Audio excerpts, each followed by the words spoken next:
بسم اللہ الرحمن الرحیم۔ محترم سامعین السلام علیکم۔ ایک شخص سحر کے وقت فجر کی نماز پڑھنے کے لیے گھر سے نکلا۔ اندھیرے کی وجہ سے اسے ٹھوکر لگ گئی اور وہ منہ کے بل کیچڑ میں گر گیا۔ کیچڑ سے اٹھ کر وہ گھر واپس آیا اور لباس تبدیل کر کے دوبارہ مسجد کی طرف چل دیا۔ ابھی چند قدم ہی چلا تھا کہ دوبارہ اسے ٹھوکر لگی اور وہ دوبارہ کیچڑ میں گر گیا۔ کیچڑ سے اٹھ کر وہ پھر دوبارہ اپنے گھر گیا، لباس بدلا اور مسجد جانے کے لیے دوبارہ گھر سے نکلا۔ جیسے ہی وہ اپنے گھر سے باہر نکلا تو اس کے دروازے پر اسے ایک شخص ملا جو اپنے ہاتھ میں روشن چراغ تھامے ہوئے تھا۔ چراغ والا شخص چپ چاپ نمازی کے آگے مسجد کی طرف چل دیا۔ اس مرتبہ چراغ کی روشنی میں نمازی کو مسجد پہنچنے میں کسی دشواری کا سامنا نہیں کرنا پڑا۔ وہ خیریت سے مسجد پہنچ گیا۔ مسجد کے دروازے پر پہنچ کر چراغ والا شخص رک گیا۔ نمازی اسے چھوڑ کر مسجد داخل ہو گیا اور نماز ادا کرنے لگا۔ نماز سے فارغ ہو کر وہ مسجد کے باہر آیا تو وہ چراغ والا شخص اس کا انتظار کر رہا تھا تاکہ اس نمازی کو چراغ کی روشنی میں گھر چھوڑ کر آئے۔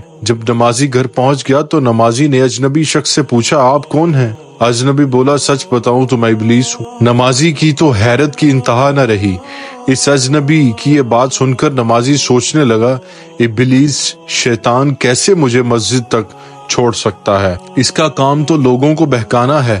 تو اس شخص نے بڑی حیرت کے ساتھ ابلیس سے پوچھا، تجھے تو میری نماز رہ جانے پہ خوش ہونا چاہیے تھا، مگر تم تو چراغ کی روشنی میں مجھے مسجد تک چھوڑنے آئے۔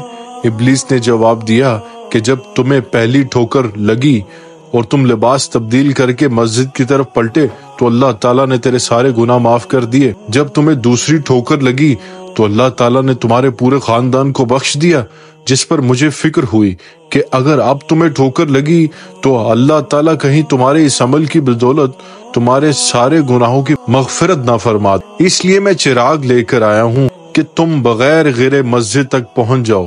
اس شخص نے جیسے ہی یہ بات سنی تو اس نے اللہ تعالیٰ کی بارگاہ میں اپنا سر جھکا کر اللہ کا شکر ادا کیا۔ دوستو، اس کہانی سے ثابت ہوتا ہے کہ شیطان کا وار بہت باریک ہے۔ شیطان انسان کو ہر قدم پر ورغلانے کی کوشش میں رہتا ہے تاکہ اللہ تعالیٰ انسان سے ناراض ہو جائے۔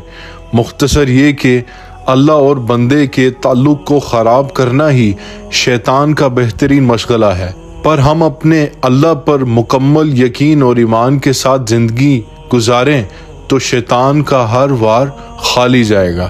جزاک اللہ۔ اگر ویڈیو اچھی لگی تو چینل کو سبسکرائب کریں تاکہ ہماری نئی آنے والی ویڈیو آپ تک پہنچ سکے۔ شکریہ۔